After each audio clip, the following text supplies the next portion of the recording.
começar essa entrevista de hoje que eu tenho o prazer de falar com Luiz Antônio Moura, que hoje é restaurador e encadernador.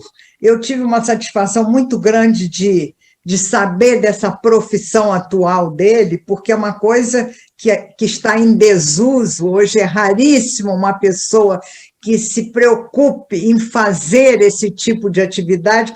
Eu, quando soube, quis logo falar com ele. E tive agora, o conhecendo pessoalmente, o prazer de saber que ele é funcionário público aposentado do Tribunal Regional do Trabalho, onde eu trabalhei anos e me aposentei também.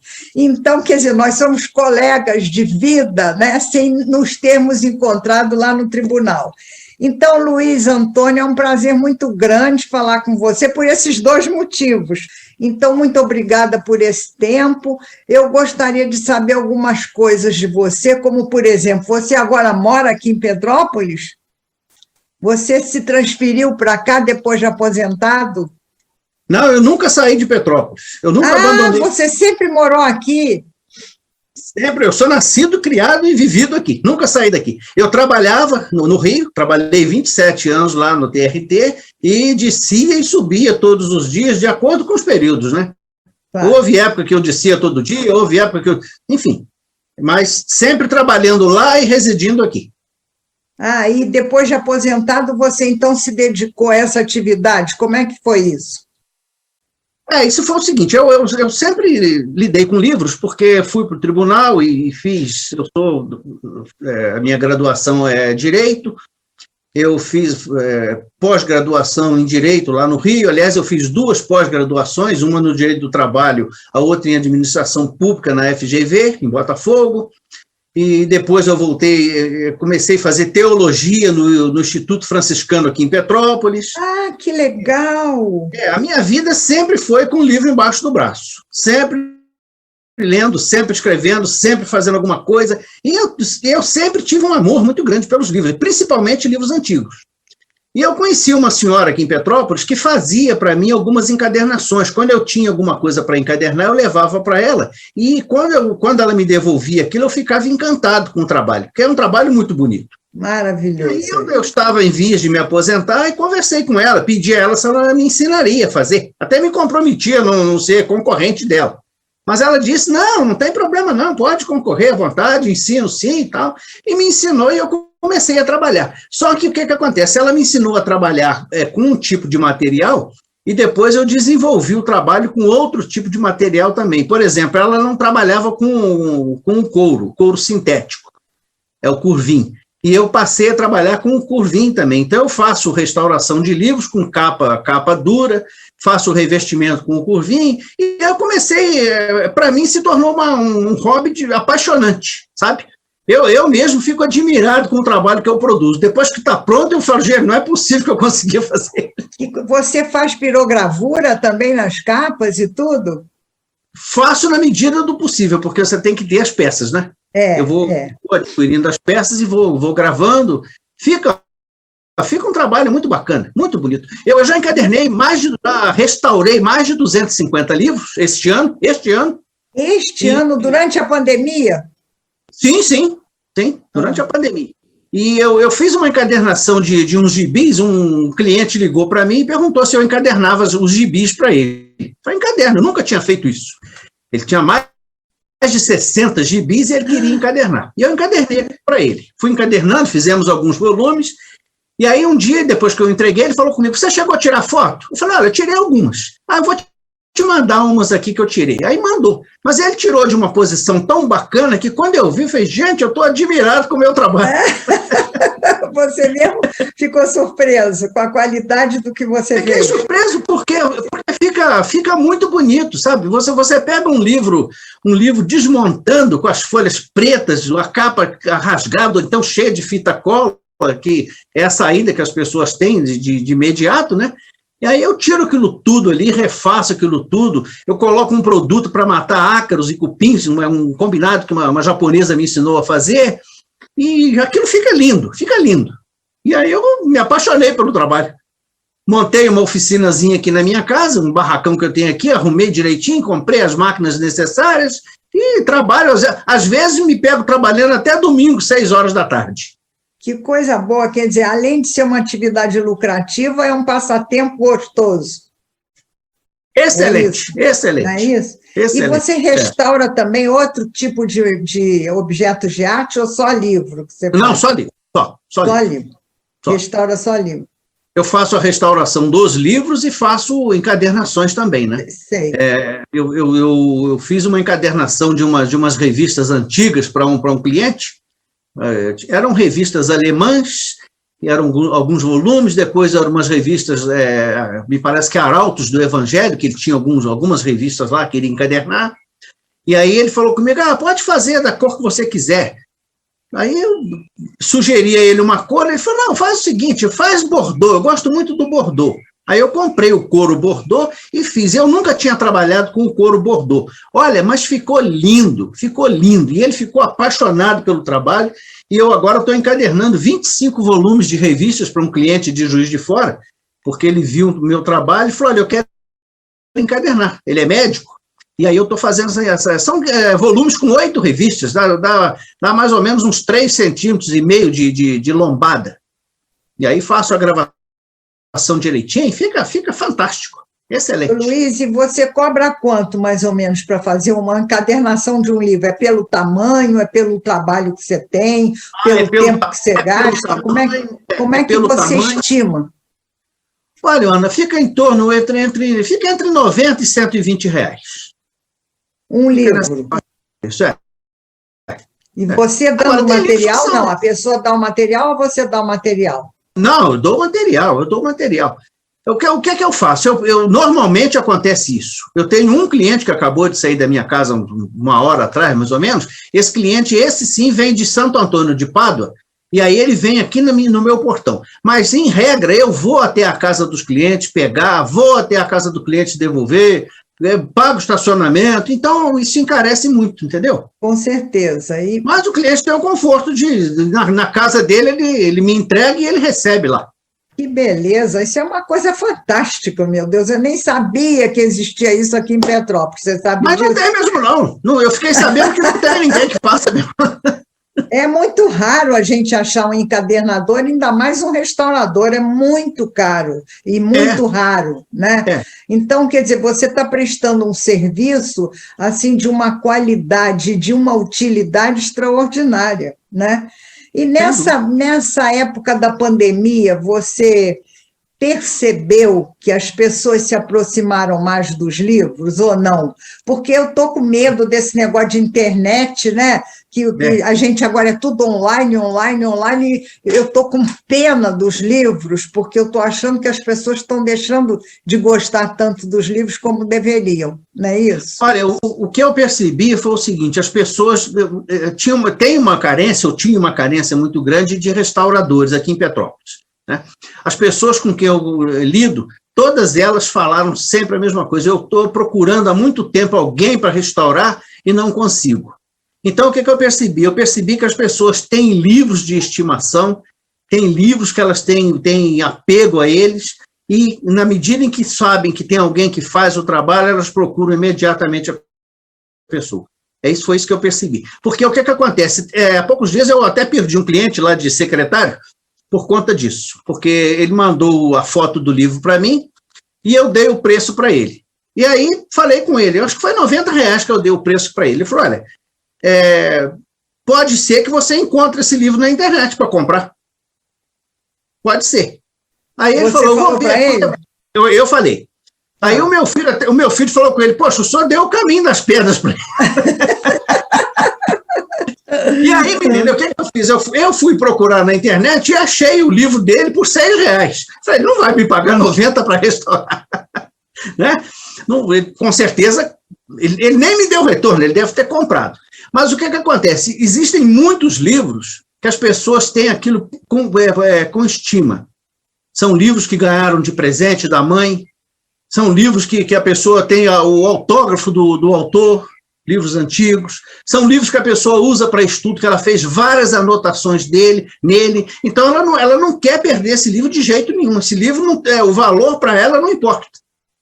Você entende? É um valor afetivo, né? De memória, afetivo. Né? Eu peguei há pouco tempo atrás, um cliente me pediu para restaurar para ele uma Bíblia, um dicionário Aurélio, daquele grande, e um outro dicionário inglês-português. Mandou as fotos para mim, eu passei o preço para ele, combinamos, eu peguei e trouxe para casa. Só que quando eu cheguei aqui, que eu fui ver o Aurélio é um Aurélio grande, daquele antigo. Desculpa que apareceu uma taxa aqui na minha... aquele Aurélio antigo, grande. Eu falei, gente, está totalmente desatualizado. E ainda faltando a última folha, aquele grandão grosso. Aí eu entrei em contato com ele, ele falou, não se preocupa não, sabe por quê? Esse dicionário já está, eu sei que ele está ultrapassado, mas isso era da minha falecida mãe, e a minha mãe a vida toda falou que queria restaurar esses livros. Então, agora eu vou restaurar em homenagem à alma dela. É um amor. Claro. Tem uma razão de ser, né? É uma razão afetiva.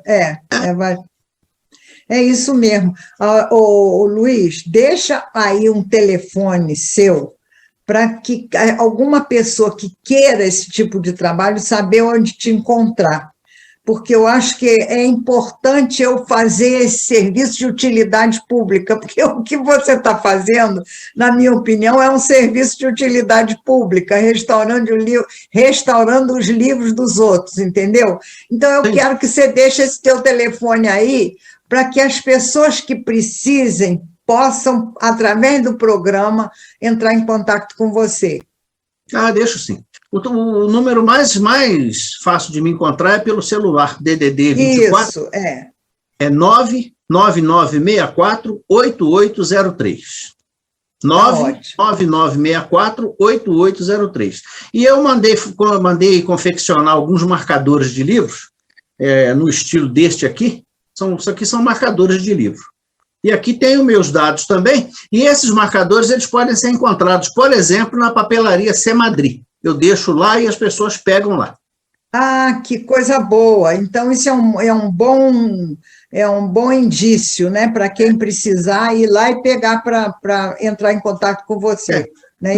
Mesmo que não entre em contato, ganhe um marcador, porque o marcador de livro ajuda.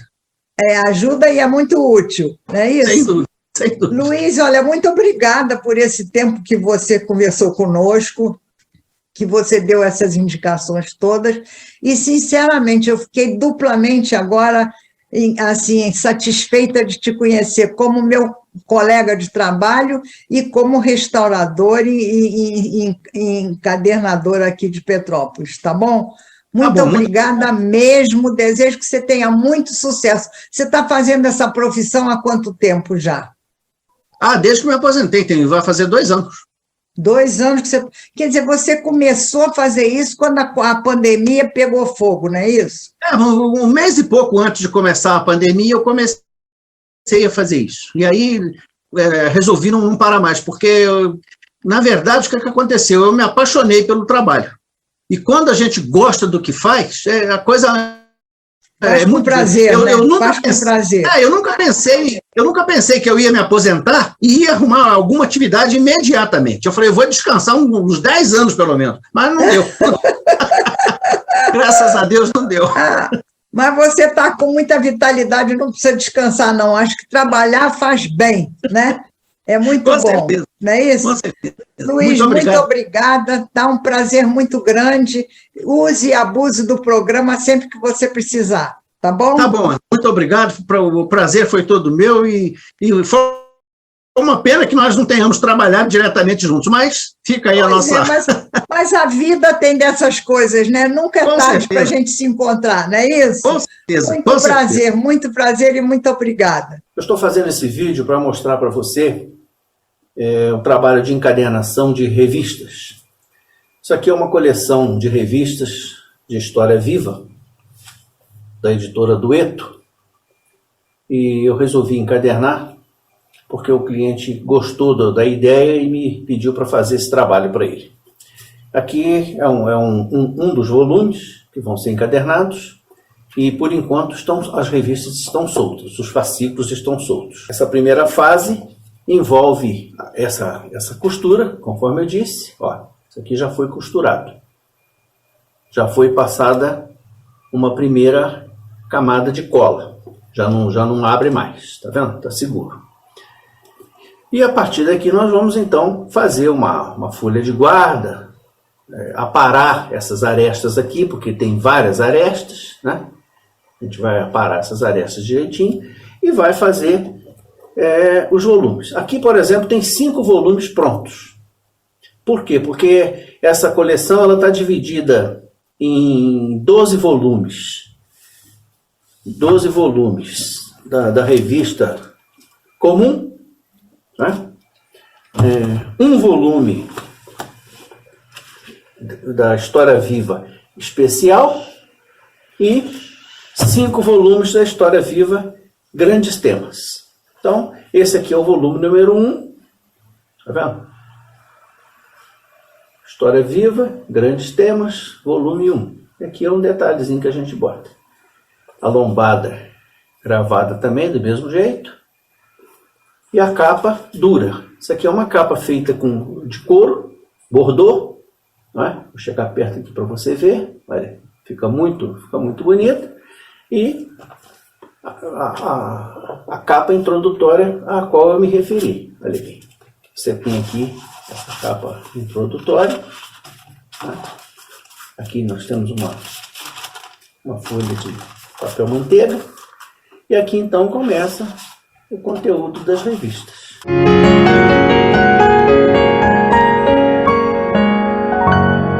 Vou começar agora a conversar com a Carolina Freitas, do projeto Petrópolis Sob Lentes, que vocês já conhecem aqui do programa e que eu tenho muita satisfação sempre de trazer quando ela tem novidades. E dessa vez a Carolina tem uma grande novidade. Ela começou um outro projeto em que ela, de 2 em 2 meses, mostra algumas lojas e algumas pessoas aqui da cidade que desenvolveram, através de anos, um comércio que permanece até hoje. E, para meu prazer, ela trouxe a Tereza Cristina Carneiro do Carmo, que é filha do Fernando Lanes do Carmo, para falar um pouco da Câmara de Diretores Lojistas, que nós fizemos uma entrevista sobre a Câmara e os 60 anos de existência, há pouco tempo com o Cláudio Mohamed, que é o atual presidente da Câmara.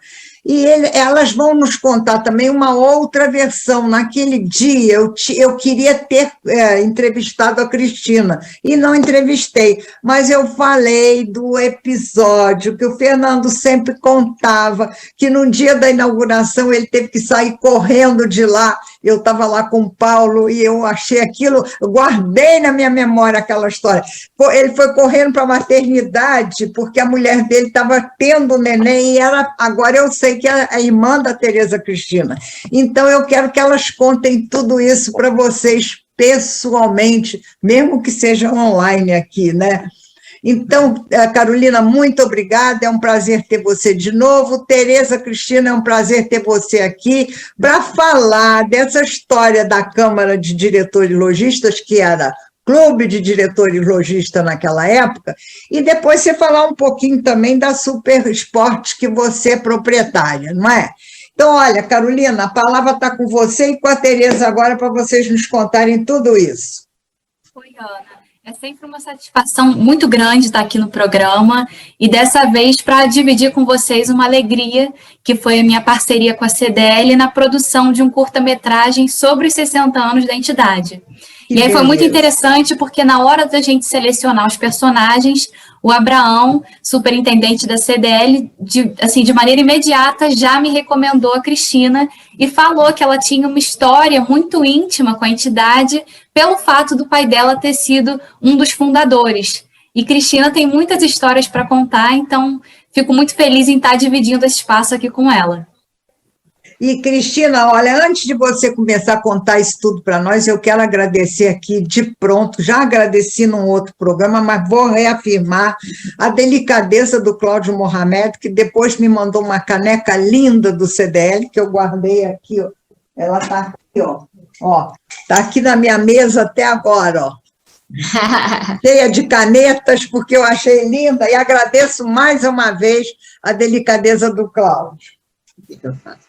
Cristina, conte-nos tudo. Vamos lá. Ai, gente. Olha, foi muita alegria. Esse convite, esses 60 anos do CDL, foi uma coisa muito bacana. Me trouxe muitas lembranças, muitas saudades, mas foi muito bom. O convite da Carolina foi ótimo. E, então, realmente, tem passagens muito engraçadas. E uma delas é essa, exatamente. No dia da inauguração do CDL, minha mãe em trabalho de parto. E meu pai saindo correndo. Então, sempre engraçado, as pessoas até esperavam, porque todo evento que tinha no CDL, ele contava essa história. Ele contava a história Muitas vezes. Muitas vezes, ele contava, todo mundo, mas foi uma coisa, né, interessante. E com o tempo a minha irmã cresceu e tal, e começou a ser homenageada também, recebia flores e tudo. Foi um tempo muito bom, né? Era uma turma muito boa. Muito unida, parecia uma família, né, Tereza? É isso que eu falo com a Caroline, parecia uma família. Eu era menina e tudo, eu sentia aquilo mesmo como uma família, né? E foi muito importante. O CDL não tinha aquela importância que tem hoje em termos de informatização, nem de modernização de todos os meios do comércio, não existia naquele tempo, né? Naquele tempo era tudo, eu me lembro que tinha um fichário enorme, e a gente, quando queria uma informação, ia lá catar as fichas no fichário, né? Isso. Era tudo assim, muito manual, mas muito gostoso, porque era assim, um grupo de gente amiga, né? Isso. Era um grupo de amigos, realmente. E trouxe muito benefício para o comércio, né? A inauguração do CDL trouxe muito benefício para o comércio. E dali foi um grupo muito bom. E o comércio, nessa época, era muito familiar mesmo, né? As famílias todas trabalhavam. Eu ainda era menina, mas assim, quando eu comecei com 19 anos, já comecei a trabalhar na loja. E, realmente... outros tempos, né? Aí fala, nossa, mas a loja vai fazer 66 anos esse mês. Como é que pode resistir ao tempo? Mas o tempo, Ana Maria, passou tão rápido. Voa. Não é? Passou tão rápido. Eu não acho nem que foi tanto tempo assim. Aí você olha para trás, realmente, né? Estamos aqui até hoje, né? E depois da curta-metragem do CDL, teve uma reportagem sobre a loja, foi muito bacana, muito bacana. Com a Carolina também, essa reportagem. Com a Carolina, né? Exatamente, isso. A Carolina deu continuidade e vai ter o trabalho dela, ela tem muito trabalho aí para ela fazer. Tem muitas histórias bacanas, muito comerciante aí para conversar. Então, Carolina, agora conta um pouquinho,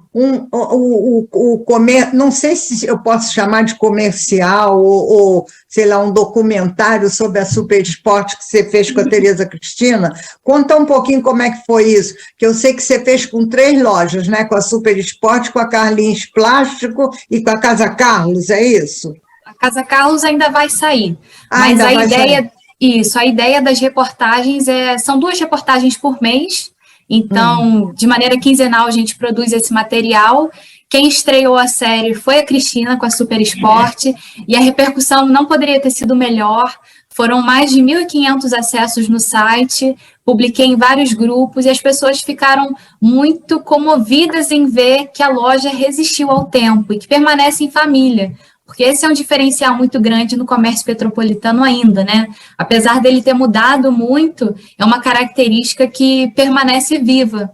E as pessoas compartilhando muitas lembranças e memórias afetivas da loja. Então, recebi comentários de pessoas que se conheceram por causa da Super Esporte, que as gerações têm comprado na loja, e isso tudo serve muito como incentivo, né? Para quem trabalha no comércio e se vê lembrado. E aí a ideia é realmente fazer essas 2 reportagens por mês. A CDL, eu, enquanto jornalista que trabalha com memória, eu acho que faz muito sentido estar próxima da CDL, porque a CDL é isso, a Cristina comentou, e ela sempre teve uma relação muito próxima da população, tanto que tinham aqueles concursos de vitrine no passado, sempre existiram essas grandes campanhas, e a ideia... Olha, eu me lembro, Carolina, que tinha sei lá, era um evento no fim do ano que eles sortearam até um automóvel, não teve isso, Cristina? Teve isso Cristina. Mesmo. Tinha chegada de Papai Noel, tinha sorteios de carro e teve sorteio de um apartamento também. Isso foi mesmo. O maior sorteio que eles fizeram. E esse material, essa questão do sorteio do apartamento foi um dos fatores que foram mencionados no curta-metragem. E aí, até como curiosidade, quem quiser conhecer mais da história da CDL, pode acessar o curta-metragem, que está disponível tanto no site da CDL, quanto no YouTube do Petrópolis Sob Lente. E o material acabou ficando muito bacana, porque a ideia foi resumir 60 anos de história em cerca de 6 minutos. E aí eu conversei tanto com a Cristina, quanto com outros personagens que estão relacionados a essa história, e que evidenciam justamente essa transformação na tecnologia. E aí, curiosidades, né? Conversei com uma estagiária da época que trabalhou nesse sistema de fichas. E uma das curiosidades que ela mencionou é que, na época, muita gente vinha comprar na Rua Teresa. E aí, se fosse uma pessoa, de repente, da Bahia, a CDL daqui tinha que ligar para a cidade de origem da pessoa na Bahia para checar o histórico de compras e aí, horas depois, realmente verificar se ela podia ou não fazer uma compra via crediário. E aí isso mostra como é que os tempos mudaram e como é que essa informatização está ligada ao comércio, né? É a agilização do comércio, né, de todas as medidas, né, esse negócio de consulta ao crédito, né, se pode, se não pode, isso tudo eu me lembro que você entrava numa loja aqui de Petrópolis, a Tereza Cristina deve até rir de eu falar isso, mas você ia comprar uma coisa, aí o dono ia assim disfarçadamente lá ligar para outra loja, ou então para o CDL, para saber se aquela pessoa... Não é? Podia ter uma ficha lá e podia... Um CPF, que naquele tempo ninguém nem falava em CPF, mas uma ficha bancária que fosse idônea, né? Para poder vender, não era assim? Verdade, era assim mesmo. E até a loja, nos primeiros tempos, teve cobrador. O cobrador tinha uma lambreta, ia cobrar de lambreta, porque, gente, era assim, tinha que ir na casa, tinha que cobrar, tinha que... Não é? Mas eram tempos muito gostosos, né, Tereza, muito. Também, né? Muito gostosos. A cidade era menor, o movimento era menor, mas era muito, muito mais, sei lá, mais quente, assim, a gente conhecia todo mundo, né? Era, assim, muita amizade, as pessoas eram mais próximas, né? Mas continua sendo uma cidade muito gostosa, né? Muito gostosa. Muito. Mas você deve ter contado para a Carolina alguma coisa muito interessante, assim, da Super Esporte. Conta para a gente aí. Eu era bem pequena, mas eu lembro de um presépio que meu pai fez, a loja de esquina, aquela marquise enorme, e ele fez um presépio em tamanho natural. Foi um show, foi o comentário do ano, foi aquele presépio natural naquela marquise de esquina redonda. Eu tenho mais na memória os comentários, não me recordo de ver, e procurei também algum relato, não consegui, mas isso está na minha memória, assim como foi um presépio que foi comentado na cidade toda. Nós tínhamos também... Era uma alfaiataria, o segundo andar da loja era uma loja masculina, nós tínhamos alfaiates, fazíamos ternos e tudo. Isso, fazíamos ternos. Eu, quando criança, cheguei lá, vi eles lá passando e tal, que era uma loja estritamente masculina, e até antigamente não tinha roupa pronta, né, Ana Maria? Era não tudo tinha. Feito, fazíamos ternos. Mas ela sempre chamou Super Esporte, a loja, ou houve um tempo que ela tinha outro nome? Super Bowl. Super Bowl. Até 78 era Super Bowl. Meu pai já era diretor lá, né? e chegamos a ter, chegaram a ter 15 lojas. Meu pai trabalhava, só às quartas-feiras que ele ficava em Petrópolis. Nos outros dias ele trabalhava no Rio, que era a matriz, que era a principal. Ah, quer dizer, era como se fosse um consórcio de lojas assim que se dissolveu? Isso, se dissolveu. Depois uma da sociedade, né? E da morte de diretor se dissolveu e aí cada um foi para um lado. E aí meu pai ficou aqui com essa, e aí estamos aí até agora, né? E tem também o Garrincha, né, Ana Maria? O Garrincha foi na loja em 62. Ah, é vinda do Garrincha aqui em Petrópolis. Vinda do né? Garrincha aqui em Petrópolis, ele foi na loja em 62. Então, tem várias fotos da loja lotada, ele autografando bolas e vendendo. Diz meu pai que sumiu mercadoria. Caramba, a loja parou. A loja parou, a rua parou, ficou lotada de gente. E também é um episódio que meu pai sempre conta. E a taça Julius Rimet, aquela de ouro. Aquela que foi roubada depois, né? Isso, aquela foi roubada depois e derretida. Ficou na loja, ficava na vitrine da loja. E vocês não morriam de medo, não? Período, se foi 1 mês ou 2 meses, meu pai colocava na vitrine da loja em exposição, aquela de ouro ali. De noite, fechava a loja, botava embaixo do braço e levava para casa. Ele achava mais seguro levar para casa. Olha que coisa! Levar para casa a taça e botar embaixo do braço.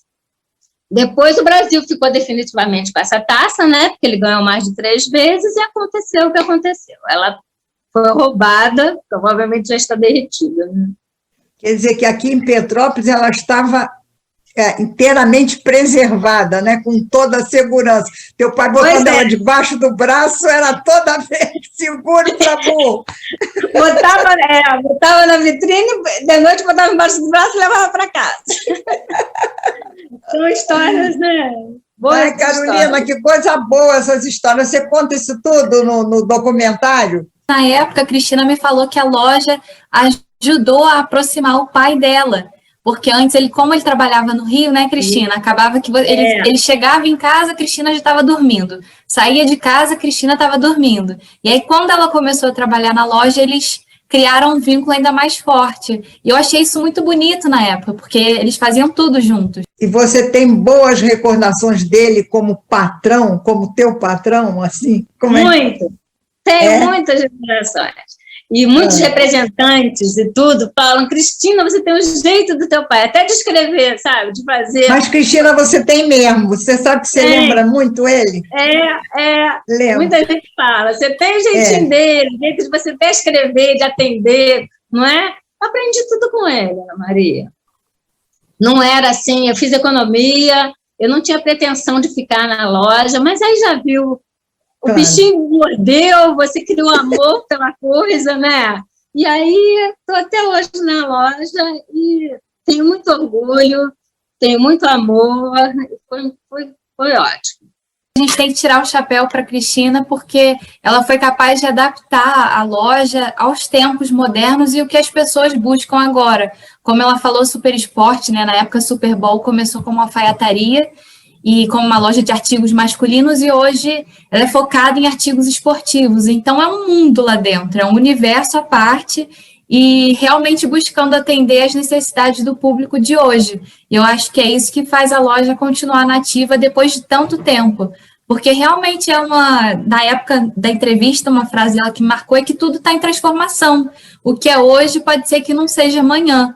Você sentiu muita dificuldade em relação a esse tempo de isolamento social, de internet vendendo tudo? A loja chegou a fechar fisicamente ou não? Eu fiquei 1 mês fechado, realmente, com férias coletivas e tudo.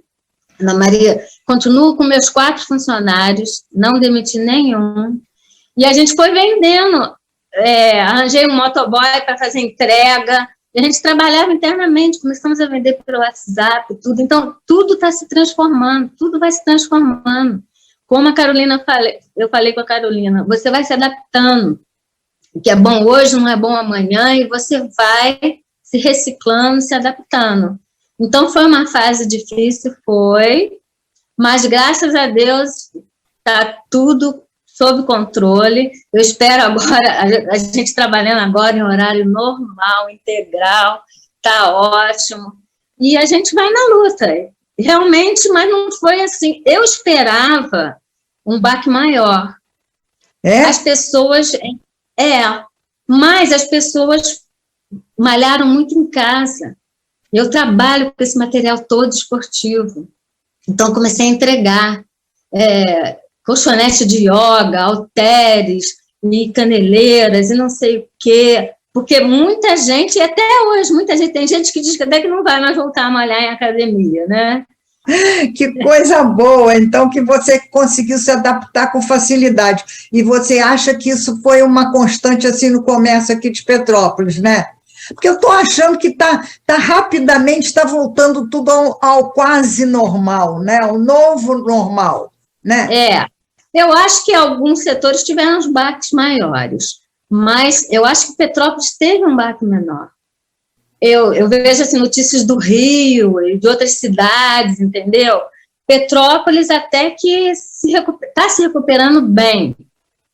Tivemos algumas baixas aí de colegas que realmente tiveram que fechar os negócios e tudo, mas, no geral, eu acho que não foi uma cidade, não foi tão ruim. Eu acho que Petrópolis se destacou por essa recuperação. Que bom que você deu esse testemunho aqui, porque eu acho que isso vale, inclusive, como estímulo para a gente, cada vez, né, se ligar mais no comércio da cidade, que a gente tem que prestigiar o comércio local, não é? Olha, eu faço isso direto. Tudo que eu compro é um biscoitinho, é um negocinho, eu leio, é de Petrópolis. Gente, é a nossa cidade, né? A gente tem que valorizar o que nós temos, incentivar nossos produtores, né? Comprar as coisas aqui, que nós queremos viver aqui, não é? É isso mesmo, e esse sentimento assim de pertencimento, né? A cidade é nossa. Eu acho que a gente tem que assumir isso com o coração mesmo, não é só da boca para fora, né? É uma coisa de vivência, não é? Nós moramos aqui, a gente tem que incentivar realmente o comércio local. E eu acho que Petrópolis, assim, eu saio pouco aqui. Mas meu marido foi ao Rio e tudo, ele teve um choque com o centro do Rio, como está totalmente... esvaziado totalmente. Então, realmente, Petrópolis, eu acho que está reagindo bem e vai reagir bem. Que bom, que bom. Carolina, e você tem mais alguma coisa para falar dessa outra loja que você fez o documentário esses 2 meses? Só para acrescentar que um dos objetivos dessa série de reportagens de quinzenalmente contar a história desse comércio ativo, parceiro da CDL, é justamente estimular as pessoas a conhecerem a história por trás desses lugares e estimular esse consumo dentro dessas lojas, porque são histórias e são trajetórias que às vezes as pessoas não têm dimensão do quão preciosas são. As pessoas esquecem que as lojas estão há tanto tempo. Uma das próximas pautas é a Pirulito. A Pirulito já tem mais de 42 anos de fundação, e as pessoas acham, às vezes, que são 10, 20 anos, e não, são histórias, são empresas que conseguiram resistir ao tempo e que estão aí superando crises, que estão construindo a sua história, que estão se adaptando, estão se renovando. Como a Cristina falou, em meio à pandemia, eu acho que o comércio de Petrópolis foi forçado a se modernizar, e isso tem sido fantástico, porque tem se conectado a um novo público que, de repente, não tinha o hábito de comprar nessas lojas, e tem sido muito enriquecedora essa experiência de contar a história desses lugares. Como eu já mencionei, quem estreou a série foi a Super Esporte, depois tive o prazer de conhecer a história do Cid na Carlinhos Plásticos, e que foi um outro setor, muita gente fez obras em casa nesse período, acabou recorrendo aos produtos deles, e depois a Casa Carlos, que foi a última entrevista que eu fiz, com o seu Carlos, que está com 91 anos e que continua indo todos os dias para a loja. Hoje quem está na loja é o neto dele, é um negócio que felizmente vai continuar na família, e que também tem uma história linda de décadas de dedicação. E eu acho que conhecer as histórias por trás desses locais incentiva os petropolitanos a contribuírem com essa história. Não, e até dá uma curiosidade muito grande da gente saber dessas particularidades, né? Porque hoje em dia a vida é tão corrida, não sei se a Tereza compactua desse meu sentimento, mas a vida é tão corrida, a gente conhece muita gente, mas conhece superficialmente, né? Aquele conhecimento, assim, familiar, mais íntimo, aquela proximidade. Ah, o meu pai estudou com o teu pai, tua mãe foi não sei o que com a minha mãe, aquela coisa assim, mais imbricada de família com família, hoje é muito mais difícil, né? Eu me lembro que antigamente, quando a gente, por exemplo, tinha um amigo, assim, ou uma amiga, dizia, fulana de tal, os pais da gente, assim, qual é o seu sobrenome? Você é filha de quem? Não era para saber de quem que era a filha, era para saber se eles conheciam os pais e as mães daqueles nossos amigos, né? Era uma coisa assim muito mais íntima, né? E eu acho que isso faz uma certa falta hoje, mas que também é uma modernidade natural dos tempos modernos. A vida cresceu muito, né? As cidades cresceram muito, os meios de comunicação são outros, né? Ninguém me liga mais de manivela ao telefone, ninguém espera na cabine telefônica, orelhão morreu, né? Essas coisas todas que foram se adaptando aos tempos modernos, não é isso? Nosso tempo está no fim, gente. Eu tenho 1 minuto e não sei o que está aparecendo aqui. Então, eu queria deixar para vocês esses últimos minutinhos para vocês se despedirem dos nossos telespectadores e ouvintes aqui, agradecendo muito mais uma vez a participação da Carolina. E, Tereza, foi um prazer ter você aqui. Continuem na luta, que isso vale aí para os mais novos, tá? Meus parabéns e, olha, um momentinho para despedir está com vocês. Muito obrigada. Só tenho a agradecer por mais uma vez estar aqui no programa, dessa vez na companhia da Cristina, podendo dividir tantas histórias e deixando esse convite para as pessoas conferirem o curta dos 60 anos da CDL, com vários depoimentos que contam a história da entidade, e também essas reportagens quinzenais, tanto no site da CDL, quanto no Petrópolis Sob Lente. Tereza, despedir-se. Muito obrigada, foi uma honra. Foi muito prazer muito grande. Um prazer muito grande. Muito obrigada, Ana Maria. Carolina, teu trabalho maravilhoso. Muito obrigada também. E fiquem com Deus. E façam ginástica com as coisas da Super Esporte. Eu faço, hein? Isso aí, gente. Tchau, gente. Muito obrigada. Hein? Tchau. Parabéns para vocês.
Vou ler agora, para terminar o programa, alguma coisa escrita pelo Nelson Mandela, que eu achei muito bonito e muito próprio. Depois de me tornar presidente, pedi a minha escolta para almoçar num restaurante. Nós sentamos e cada um de nós pediu o que quis. Na mesa da frente estava um homem esperando ser atendido. Quando foi servido, eu disse a um dos meus soldados: vá pedir a esse senhor ali da frente que se junte a nós. O soldado foi e lhe transmitiu o meu convite. O homem levantou-se, pegou seu prato e sentou-se bem ao meu lado. Enquanto comia, as suas mãos tremiam constantemente e não levantava a sua cabeça da comida. Quando terminamos, despediu-se de mim sem apenas olhar para mim. Apertei-lhe a mão e ele foi embora. O soldado me comentou: Madiva, aquele homem devia estar muito doente, pois as mãos dele não paravam de tremer enquanto comia. Eu lhes disse: não, de jeito nenhum. A razão de seu tremor é muito outra. Aquele homem era o guardião da prisão onde eu estava. Depois que ele me torturava, eu gritava e chorava, pedindo um pouco de água, e ele vinha e me humilhava, ria de mim, e ao invés de me dar água, mijava na minha cabeça. Estava não doente, estava assustado, esperando que eu, agora presidente da África do Sul, o mandasse prender e lhe fizesse o mesmo que ele me fez. Mas eu não sou assim. Essa conduta não faz parte do meu caráter nem da minha ética. As mentes que procuram vingança destroem os estados, enquanto as que buscam a reconciliação constroem nações. Ao sair pela porta da prisão para minha liberdade, soube que, se eu não deixasse toda a raiva, todo o ódio e o ressentimento, continuaria sendo eternamente um prisioneiro.